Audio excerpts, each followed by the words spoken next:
स्त्रीचं आयुष्य असं एका टप्प्यावर येतं जिथं ती स्वतःलाही नव्यानं शोधू लागते. आयुष्याच्या एका वळणावर जेव्हा प्रेम, स्पर्श, आपुलकी हरवलेली वाटते, तेव्हा तिच्या मनात दडलेली भावनांची समुद्र लाट कोणीतरी हलकं चालवतो आणि मग सुरू होते एक वेगळी गोष्ट, एका नव्या धडपडीची, नव्याने उमलणाऱ्या इच्छांची. माझं नाव कोमलिका आहे. माझं वय 45 वर्ष आहे. मी एका शांत शहरात राहत आहे. माझ्या लग्नाला 20 वर्ष होऊन गेली आहेत. माझा नवरा विहान एक सरकारी ऑफिसर होता. वय वाढत चालल्यामुळे तो माझ्यापासून हळूहळू त्या नात्याच्या खास क्षणापासून दूर होत चालला होता. पण मी मात्र माझं मन अजूनही तरुणच होतं. माझं शरीर जरी थोडं वयानुसार बदलत गेलं होतं, तरीही माझा आत्मविश्वास, माझी त्वचा, माझी नजर, सगळं काही अजूनही जिवंत होतं, बोलकं होतं. माझ्याकडे पाहिल्यावर अनेक माझ्या मैत्रिणी म्हणायच्या, खरंच कोमलिका, तू या वयातही इतकी सुंदर आणि देखणी दिसतेस की तुला स्वयंवर आजही उभं केलं तरी एखादा तरुण लगेच तुझ्याबरोबर लग्न करेल. त्यांचं बोलणं ऐकून मी थोडी लाजत, थोडी हसत म्हणायचे, मी आहे थोडीफार मादक, पण एवढीही तारीफ करू नका. आता त्या गोष्टी मागे पडल्या आहेत. मात्र मनात कुठेतरी एक हळवा कोपरा हलकेच पुन्हा जिवंत होऊन जात असे. आम्हाला 2 मुली होती. ते दोघेही सिंगापूरला नोकरीला होते आणि तिकडे स्थायिक झाले होते. अधूनमधून ते आम्हाला भेटण्यासाठी यायचे.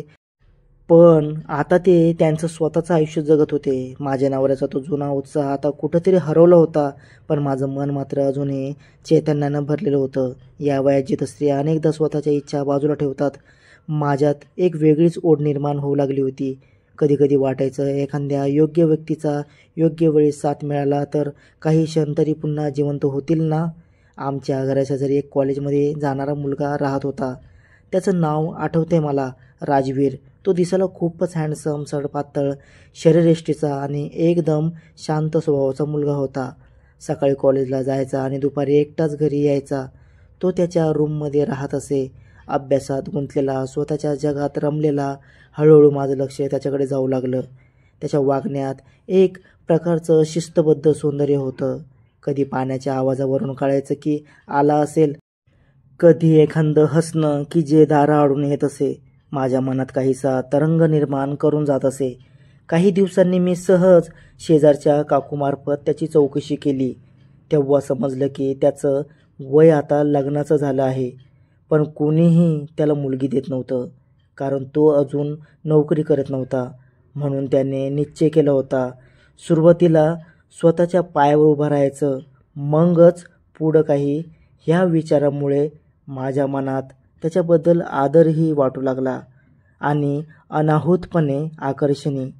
पण त्याची समस्या मला अजून खोलवर जाणून घ्यायची होती. कोणत्या नजरेआड त्याच्या मनात काही सल आहे का, यासाठी मी एक छोटासा खेळ सुरू केला. माझा नवरा जेव्हा घरात नसायचा तेव्हा मी हळूच त्याच्या रूमसमोर जाऊन उभी राहायचे. कधी एखादं कारण काढून गप्पा मारायचे. सुरुवातीला तो खूपच लाजत होता. त्याच्या नजरेत गोंधळ आणि घाबरलेपणा स्पष्ट जाणवत असे. पण हळूहळू माझे चाळे, माझं हसणं आणि माझं त्याच्याकडे साकारटपणे पाहणं त्याच्या लक्षात यायला लागलं. काही दिवसांनी मी मुद्दाम त्याच्याशी बोलणं कमी केलं. मनात एक चोरटा विचार होता, तो मला स्वतःहून कधी बोलावतो का ते पाहूया. कॉलेजमधून तो यायची वेळ झाली की मी मुद्दाम दरवाजा उघडून बाहेर खुर्चीत बसायचे, हातात एखादं पुस्तक, पण डोळे मात्र दरवाजाकडे. तो येत असताना हलकंसं माझ्याकडे पाहायचा. गालातल्या गालात एक खोडसर हसू टाकून आपल्या खोलीत शिरायचा. त्या नजरेत आता लाजेपेक्षा ओळखीचं मृदू आकर्षण झळकत होतं. दुपारी जेव्हा तो उन्हातून यायचा, फ्रेश होण्यासाठी नळाजवळ यायचा, तेव्हाच तो मुद्दाम फक्त बनियन आणि टावेलमध्ये समोर दिसायचा. मीही माझ्या मनाला आवरत, पण डोळे मात्र त्याच्याकडे वळलेलेच असायचे. त्याचं सडपातळपण, उठून दिसणारं शरीर, घामानं किंचित भिजलेली मान आणि चालण्याची ती नजकत मनात एक हलकीशी लाट उमटून जायची. आता त्याचं लग्न जमत नव्हतं, पण त्याने स्वतःला चांगलंच मेंटेन केलं होतं, शरीराने, वागणुकीनं आणि आता नजरेनेही. एके दिवशी मनात फार दिवस दाटून राहिलेली भावना शेवटी मी उघडपणे व्यक्त करण्याचा निश्चय केला. तो कॉलेजवरून आल्यावर मी त्याला शांतपणे विचारलं, राजवीर, थोडा वेळ माझ्या रूममध्ये येशील का? काही बोलायचं होतं. तो थोडासा गोंधळला होता, पण माझ्या नजरेत कसलं तरी वेगळं आश्वासन होतं. त्याने हलकंसं मान डोलावली आणि माझ्या मागोमाग माझ्या खोलीत आला. मी सगळं आधीच तयार ठेवलं होतं. टेबलावर सरबत होतं, हलकीशी मंद सुवासिक अगरबत्ती लावली होती आणि खोलीत एक शांत साथ घालणारं असं वातावरण तयार झालं होतं.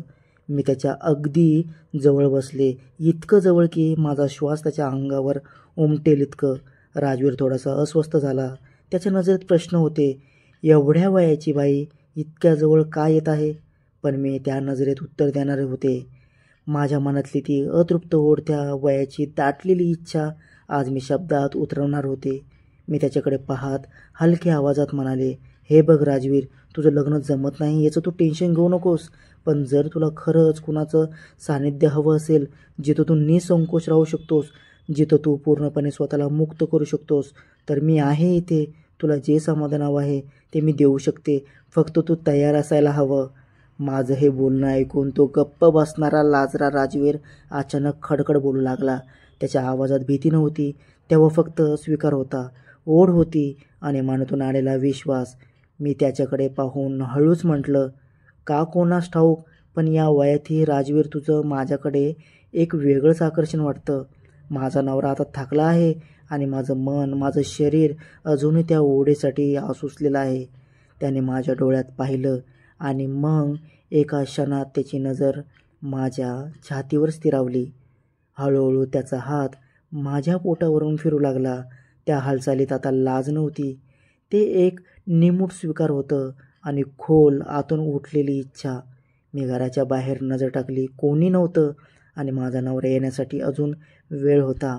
मनात एकच विचार घोळत होता, हा क्षण पुन्हा येईलच असं नाही. मी हळूच दरवाजा बंद केला. तो जो नेहमी शांत आणि लाजरा वाटायचा, आज त्या क्षणी एकदम वेगळा भासू लागला. त्याच्या स्पर्शात आता हळुवारपणा नव्हता. फिक्कट गुलाबीला त्याने ओठाने स्पर्श केला. त्या स्पर्शात तीव्रता होती आणि मला पुन्हा स्त्री म्हणून जिवंत करण्याची ताकद. आम्ही दोघं त्या शांत खोलीत एकमेकांच्या उपस्थितीत स्वतःला विसरून गेलो. क्षण तात्पुरते होते, पण भावना खोलवर जाऊन भिडत होत्या. त्याने त्याचे अस्तित्व माझ्या जीवनात टाकून तो सुंदर वेळेचा आनंद घेत होता. पण तेवढ्यात अचानक दरवाजावर जोरात टकटक झाली. मी आणि तो दोघंही दचकून थबकलो. क्षणात सगळं थांबलं आणि आमच्या नजरेत फक्त एकच भावना होती, भीती आणि अपूर्णतेचा ठसठसता क्षण. मी त्याला हळूच पुटपुटले, राजवीर, तू अजिबात घाबरू नकोस. मी तुला बाथरूममध्ये लपवते आणि पाहते कोण आला आहे. तो अजूनही थरथरत होता. त्याच्या चेहऱ्यावर घामाच्या थेंबासोबत भीतीही स्पष्ट दिसत होती. मी पटकन दरवाजाकडे गेले. दरवाजा उघडला आणि समोर उभा होता माझ्या भावाचा मुलगा अमरीश. गावाहून आंबे घेऊन आला होता. त्याला पाहून मी थोडीशी धडधडत्या छातीनं हसत म्हणाले, अरे अमरीश, एवढ्या उन्हात आलाय, थोडं ऊन कमी झाल्यावर यायचं ना. तो छानसं हसत म्हणाला, आत्या, मित्राकडे काही काम होतं म्हणून लवकर आलो. मी आपली हलक्याच गोंधळलेल्या पण स्थिर वाणीनं म्हणाले, बरं झालं आलास. थांब, मी तुझ्यासाठी थंडगार सरबत करून आणते. तो बैठकीतल्या सोफ्यावर निवांत बसला. मी लगेच किचनमध्ये जाऊन सरबत तयार केलं, पण मन मात्र अजूनही मागे बाथरूममध्ये अडकून होतं. सरबत देताना मी म्हणाले, थोडं थांब, जेवण करून जा ना. पण तो म्हणाला, नाही आत्या, मी येतानाच जेवण करून आलो आहे, आता निघतो. त्याने सरबत संपवलं आणि पटकन निघून गेला. मी दरवाजा हळूच लावला आणि खोल निश्वास टाकत बाथरूमकडे गेले. राजवीर अजूनही आतच होता, शर्टाचा बटन उघडलेला आणि चेहरा पूर्ण घामाघूम. मी दरवाजा उघडताच त्याचे डोळे माझ्यावर स्थिरावले. त्या नजरेत आता भीतीपेक्षा जास्त विश्वास होता आणि अधुरी राहिलेली उत्कंठा. आमचा तो क्षण अर्धवट मोडल्यामुळे राजवीर खूपच नाराज झाला होता. त्याच्या चेहऱ्यावर आता फक्त अपूर्णतेचं आणि अपेक्षाभंगाचं भाव होतं. मीही काही करू शकत नव्हते. माझ्या मनात आलं, जर अमरीशच्या जागी विहान असता आणि काही अशा गोष्टी त्याच्या कानावर पडल्या असत्या, तर कदाचित तो मला घराबाहेरच काढला असता. तो म्हणाला असता, या वयातही तुला असले चाळे सुचतात का? पण यावेळेस मला खात्री होती तो येणारच नाही आणि हा क्षण पुन्हा मिळणार नाही. राजवीर बाथरूममधून फ्रेश होऊन बाहेर आला. त्याच्या शरीरावर आता एकही कपडा नव्हता. त्याच्या ऊर्जेचा तो प्रसंग जणू शांततेला हलवणारा होता. त्याने हलकासा मिश्किलपणा करत उड्या मारायला सुरुवात केली. माझ्याकडे पाहून जणू म्हणत होता, हे क्षण आपले आहेत, कुणाच्या भीतीनं नको, थांबूया आता. मीही बाथरूममध्ये जाऊन फ्रेश झाले. शरीरावर फक्त नाजूक अस्तर आणि मनात साठलेली ती अधुरी ओढ. मी बेडवर जाऊन शांतपणे पडले आणि त्याच्याकडे पाहून हळूच म्हणाले, आता काहीही चिंता करू नको. आज इथे कुणीही येणार नाही आणि आपण हे अपूर्ण राहिलेलं पूर्ण करूया. तो थोडा गंभीर होत म्हणाला, तुझ्याकडे नाही, पण माझ्याकडे कुणीतरी अचानक येऊ शकतं, म्हणून आपण हे फार वेळ न घालवता पूर्ण करूया. त्याच्या आवाजात घाई नव्हती, तर तीव्र ओढ होती आणि त्या ओढीला आता थांबवणं शक्य नव्हतं. सुरुवातीला त्याचं अस्तित्व एवढं तीव्र आणि प्रभावी होतं की त्या क्षणी शरीरही थांबून गेल्यासारखं वाटलं. एक ओढ, एक आंतरता, पण त्याचवेळी एक अडथळाही.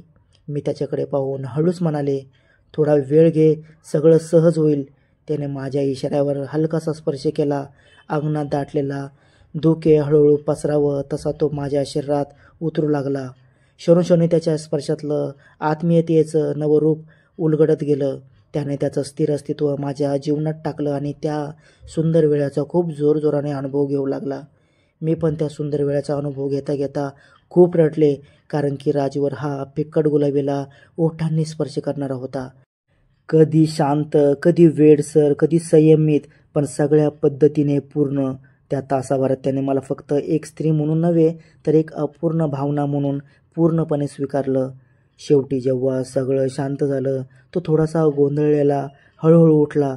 भीती अजून डोळ्यात होती की कोणीतरी अचानक दारात येईल. त्याने पटकन कपडे घातले, एक क्षण माझ्याकडे पाहिलं. त्या नजरेत कृतज्ञता, समाधान आणि एक अनोखा भाव होतं आणि तो सावधपणे आपल्या खोलीकडे गेला. माझ्या मनात एवढ्या वर्षांनी एक शून्य भरून निघाल्यासारखं वाटत होतं. तो दिवस माझ्यासाठी काहीसं वेगळं होतं. एका स्त्रीचं मन, शरीर आणि इच्छा सर्वांनी एकत्र समाधान नावाचं उत्तर शोधलेलं होतं. पुढच्या काही दिवसात दर दुपारी घरात कोणी नसायचं आणि तो कॉलेजवरून आल्यावर शांतपणे माझ्याकडे यायचा. स्पर्शासाठी नाही, तर जवळीकीसाठी. तो आल्यानंतर फिक्कट गुलाबीला ओठांनी स्पर्श करायचा आणि त्याचे अस्तित्व माझ्या जीवनाच्या टोकावर ठेवायचा आणि सुंदर वेळेचा अनुभव घ्यायचा. तो आता फक्त माझा नव्हता, पण तो माझ्या हृदयात एक समजून घेतलेला, सामावलेला साथीदार झाला होता. काही दिवसांनी आमच्यातील ते गुप्त नातं हळूहळू कुणाच्या तरी लक्षात आलं. शेजाऱ्यापैकी एकाने एक दिवस माझ्या नवऱ्याशी काहीतरी बोललं आणि तेव्हापासून तो माझ्यावर अधिकच नजर ठेवू लागला. माझ्या प्रत्येक हालचालीवर त्याचं लक्ष असायचं. घरात आणि घरासमोर CCTV कॅमेरे बसवले गेले. हॉल, जिना, दरवाजा, जिकडे नजर जाई तिकडे नजर ठेवणारी डोळ्यांची यंत्रणा बसवलेली. त्या क्षणानंतर माझं जगणं एक वेगळं जाळं झालं होतं. मला काहीही करता येईना आणि मनाच्या आत खोल कुठेतरी उधळलेली ओढ तडफडू लागली. काही दिवसांनी मी एक युक्ती केली. राजवीरच्या रूमकडे जायचं आणि सांगायचं, मैत्रिणींकडे जाते. मी तसंच केलं. हळूच गेटमधून वळले, पण राजवीरने माझा चेहरा पाहूनही दरवाजा उघडला नाही. मला स्पष्ट दिसलं, त्याच्या डोळ्यात एक स्पष्ट भीती होती. आपण उघडं झालो आहोत या जाणीवेने त्याला पछाडलं होतं. त्या दिवसानंतर आमच्यातलं सगळं शांत झालं, थांबून गेलं. ते नातं जसंच्या तसं टिकून होतं, पण त्याला तो स्पर्श आणि ती साहसी जवळीक उरलेली नव्हती. राजवीर जो पूर्वी खोडकर, मिश्किल आणि उत्कट होता, आता तो शांत, थोडा नाराज आणि गप्प वाटायचा. त्याच्या नजरेत विचार होते, काहीच राहिलं नाही का आता? आणि मलाही दिवसभर घरात बसून राहिलं तरी काहीच करमत नव्हतं. त्या गुपित नात्याने माझ्या आयुष्यात एक प्रकाश दिला होता आणि आता तो अचानक काळोखात हरवलेला वाटत होता. काही दिवसांनी घराबाहेर भेटणं गरजेचं झालं. घरातले कॅमेरे, नजर आणि नाजूक परिस्थिती यामुळे आता एकमेकांच्या सहवासासाठी लॉज हेच ठिकाण उरलं होतं. सुरुवातीला त्याने मला हळूच सुचवलं, आपण लॉजवर जाऊ, तिथं कुणी ओळखणार नाही. माझ्या मनात थोडासा संकोच होता, पण त्या एका क्षणी मनाच्या ओढीपुढे सगळ्या शंका क्षीण झाल्या. ते लॉजवरचे क्षण वेगळे असायचे, काही तास, पण त्या तासामध्ये मी पुन्हा एक स्त्री, एक प्रेयसी, एक जिवंत भावना वाटायची. तरीही प्रत्येक भेटीसाठी पैसे लागायचे. राजवीरकडे काही वेळा खर्च असायचा, पण तो म्हणायचा, आईबाबा पैसे पाठवतात ते मी बचत करून ठेवतो आणि मी माझ्या हातात असलेल्या थोड्या थोड्या शिल्लक रकमा त्याला द्यायचे. त्यानं लॉजची रूम बुक करावी, आपली भेट सुरक्षित व्हावी म्हणून कधीकधी मनात प्रश्न उमटायचे, हा मुलगा ज्याच्यावर त्याच्या घरच्यांचा पूर्ण विश्वास आहे, तो आपल्या आईसमान वयाच्या स्त्रीसोबत अशा नात्यात गुंतला आहे. पण माझ्या मनाच्या खोलवर एक वेगळीच भावना होती. मी त्याची भूक शमवत नव्हते, तर तो माझ्या व्याकुळतेचा उत्तर होता. त्याच्या प्रत्येक स्पर्शात, प्रत्येक नजरेत माझ्या आतली ती एकांकी स्त्री पुन्हा जागी व्हायची. तो ज्याच्यावर त्याच्या आईवडिलांचा अपार विश्वास होता, त्याने मला एका वयस्क विवाहित स्त्रीला मनाच्या गाभ्यापर्यंत हलवलं होतं. आणि एक दिवस जेव्हा आम्ही नेहमीप्रमाणे लॉजवर होतो, तेव्हा अचानक दरवाजा जोरात उघडला आणि समोर विहान उभा होता. डोळ्यात रागाचा ज्वालामुखी घेऊन त्याने राजवीरच्या कॉलरला पकडलं आणि कसलीही चूक न करता थेट पोलिसांना बोलावून दिलं. माझ्या घरातल्या बाईशी लफडं करत होतास, आता जेलमध्येच थांब. त्या क्षणानंतर सगळं संपलं.